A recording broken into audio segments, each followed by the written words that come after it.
Waouh, waouh, waouh, quelle victoire d'Arman Tsarukyan, moins d'1 minute pour se débarrasser de Benil Dariush, c'est une dinguerie, mais vraiment c'est... Enfin moins d'1 minute, pardon. Bon, on va dire moins d'1 minute officieusement, officiellement, on est à 1 minute 3, 1 minute 4. Victoire par TKO d'Arman Tsarukyan, complètement fou. Dana White dans la foulée qui annonce les stats, 2,4 millions pour la billetterie, plus grosse billetterie de l'histoire de l'UFC pour un Fight Night aux États-Unis. Bref, carton plein pour l'UFC et vrai nouveau contender pour la catégorie puisqu'il était numéro 8 et là il vient de battre le numéro 4. BSD qui était très attentif mais... Oh, moi ça me fait vraiment plaisir pour lui. Enfin bref, les gars c'est parti, générique. Soit.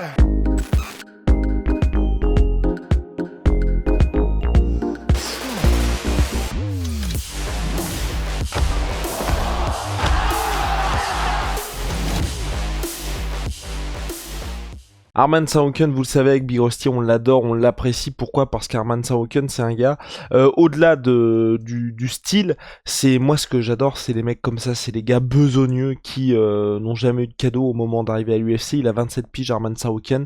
Il présente un bilan de 27-3 en carrière désormais. Enfin, 21-3, pardon, en carrière désormais. Mais surtout, ce que j'aime avec Benil Dariush, Arman Tsarukyan, c'est que le gars, direct, il arrive à l'UFC, ils lui ont mis Islam Makhachev et le combat est incroyable parce que c'est l'un des combats où il y a eu le moins de coups échangés. Direct, on était en grappling entre les deux, c'était somptueux et c'était Islam qui s'était imposé. Et ensuite, il a enchaîné quand même, et c'est là que vous vous rendez compte de la dinguerie, jusqu'à sa défaite contre Gamrot. Donc Arman Tsarukyan, le mec qui arrive, c'est un petit prospect, donc il affronte Islam Makhachev, premier combat. Deuxième combat, Olivier Aubin-Mercier, qui sort de 2 victoires pour le titre au PFL quand même. Donc il le bat. Ensuite, il bat Davi Ramos. Davi Ramos, peut-être que vous le connaissez pas, parce que c'est vrai que récemment, il n'a pas fait de grosses perfs, mais c'était quand même un client à l'époque. Ancien champion du monde de... Je crois, ancien champion du monde, soit de JJB, soit vainqueur ADCC. Je vérifie, tac. Oui, c'est ça, ancien vainqueur, enfin, médaille d'or ADCC. Ensuite, il bat Davi Ramos, il bat Matt Frevola, il bat... là, Christos Giagos, bon, ouais. On est d'accord, quelque chose d'un petit peu plus 1, 2, 3, 4 accessible. Mais ensuite, donc quand même bonus de performance de la soirée. Ensuite, il bat Joel Alvarez qui à l'époque aussi, je crois que c'est sa première défaite à l'UFC, Joel Alvarez. Je suis en train de regarder mes stats. Non, il avait perdu son premier combat contre Damir Ismagulov, mais il était en pleine bourre lors de avant sa défaite contre Arman Tsarukyan. Il le dévisage en vrai, je vous invite à regarder ce combat, c'est une boucherie. Ensuite, premier main event pour lui, pour Tsarukyan, contre Gamrot, il perd le combat qui est extrêmement serré, et depuis il enchaîne contre Ismagulov, Silva, et donc là, Benil Dariush, il s'impose par TKO 1 minute 04, il enchaîne coup de genou, puis coup de genou du droit, puis bras arrière du droit, à peine le coup de genou qui effleure à peine Benil Dariush. Faudrait revoir le ralenti, mais c'est vraiment le bras arrière qui sonne durablement Benil Dariush, qui se prend donc un knockdown et qui ensuite frappe au sol de l'espace. Victoire, bonsoir, terminé. Vraiment victoire sans appel de la part d'Arman Tsarukyan. Et finalement, ce qu'on peut tenir comme... ce qu'on peut retenir de ce combat, c'est vrai que moi je m'attendais à ce que effectivement il y ait un certain respect entre les deux hommes, du fait que c'est vrai qu'avec le pédigré que représente Arman Tsarukyan debout, Benil Dariush, au sol pardon, Benil Dariush allait maintenir le combat debout. Ça a duré 1 minute, donc c'est vrai que l'échantillon est un petit peu faible, mais finalement il a tenté sa chance, crânement sa chance, debout comme je le pensais en vrai, Arman Tsarukyan, et ça a payé.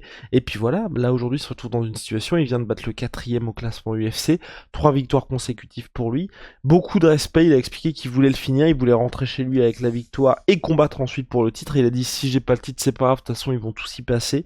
Il a fait un bel hommage à Benil Dariush pour dire que personne ne voulait affronter Benil, ce qui est vrai, parce que Benil c'est pas un mec qui vend. Même Benil lors de la Fat Week, il avait dit que Dustin Poirier avait été proposé, que Dustin Poirier avait dit bah merci mais non merci, parce que c'est vrai que Dariush tout le monde s'en fout globalement.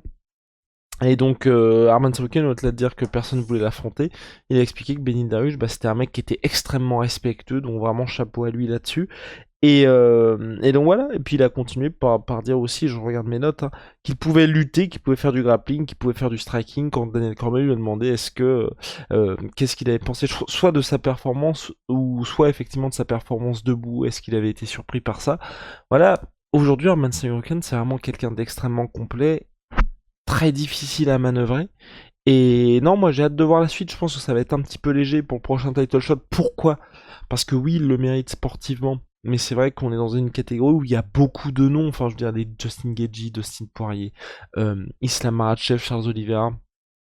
C'est des gars qui sont extrêmement connus, qui font partie des plus grandes stars de l'UFC, donc forcément, vous n'allez... Enfin, c'est compliqué de sécuriser un combat contre ces gars-là si vous n'êtes pas vous-même une superstar, ce que malheureusement n'est pas pour le moment Arman Saroukian.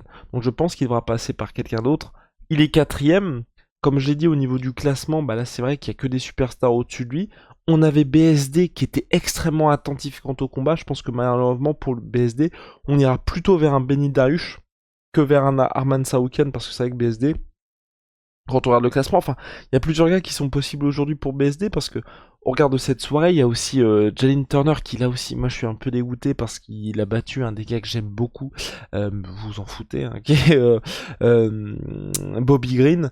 Bobby Green qui s'est fait éteindre, arrêt de l'arbitre catastrophique, mais vraiment catastrophique. Enfin, honnêtement, si vous avez regardé le combat dès le knockdown, Bobby Green s'était terminé, il s'est pris 3-4 frappes au sol en trop, enfin je déteste, enfin évidemment tout le monde déteste ça, mais c'est vrai que là on a l'impression que l'arbitre il s'était dit bon, tant que Bobby Green n'est pas inconscient, j'arrête pas le combat. Et donc bref, Jalin Turner qui était numéro 12, donc une place derrière BSD, qui est redescendu à la base. BSD et Jalin Turner étaient tous les deux 11e, et donc là il s'est imposé contre Bobby Green, donc c'est vrai qu'après sa performance là, qui je pense va faire pas mal de bruit aux States, parce que short notice contre Bobby Green, pourquoi pas lui contre BSD. Et donc c'est vrai que BSD donc est classé 11e comme j'ai dit précédemment. Là, affronter Tsarukyan qui vient de battre le 4e Benny Dariush, je pense qu'il va prendre sa place ou être 5e. Ça paraît un peu compliqué au regard de ce qu'a l'habitude de faire l'UFC, mais pourquoi pas, parce que c'est vrai qu'Arman Tsarukyan, je pense pas que c'est quelqu'un que... Pas que l'UFC a envie de mettre en avant, mais ce que je veux dire, c'est plutôt quelqu'un qui, en termes de... par rapport à leur marché, par rapport à ce qu'ils essayent de développer, c'est peut-être pas porteur, quelqu'un stylistiquement, comme Arman Tsarukyan, et puis quelqu'un, face à quelqu'un comme BZ, qui de par son style, le gars apporte la guerre à chaque fois, donc ses performances assurées. C'est un peu comme un Justin Gaethje BSD, et en plus il a la France derrière lui, qui est un vrai gros pays pour l'UFC. Bon, pourquoi pas? Ça m'étonnerait quand même en termes de classement, il y a pour moi une grosse disparité.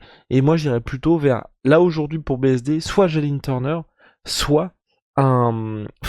Encore Jalin Turner, enfin là il vient quand même, c'est ça aussi l'UFC, ils ont tendance aussi à récompenser les gars qui ont pris des short notice, et en plus quand vous assumez comme ça. Là pour BSD, ce que je me dis c'est peut-être soit un Dan Hooker, pour son retour de blessure qui devait à l'origine affronter Bobby Green, soit un Benny Dariush qui vient de perdre là. Mais en tout cas à voir, mais c'est vrai que c'est pas évident pour la suite pour BSD, mais en tout cas pour revenir à nos moutons, donc voilà, ça c'est pour concernant le point BSD.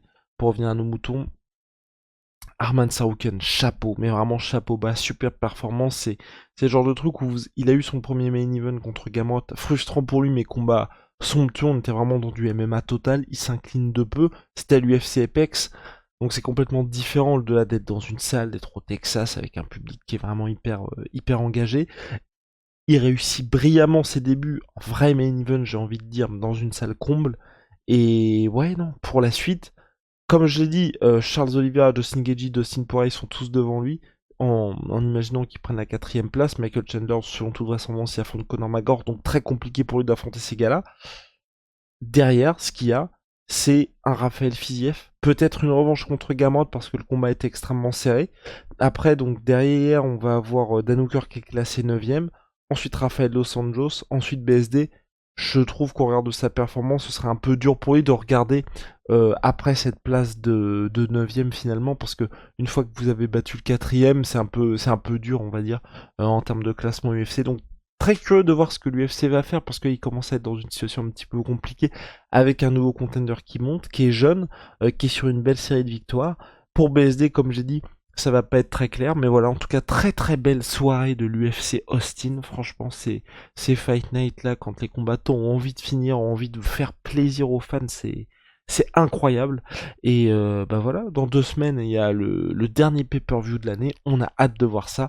Comme d'habitude, shout out à ma Sweet Pea. Ma Sweet Protein, moins 30% minimum sur tout My Sweet Pea avec le code la sueur. Puis holy moly, la révolution dans les boissons énergisantes. On ne les présente plus les gars, c'est made in Allemagne.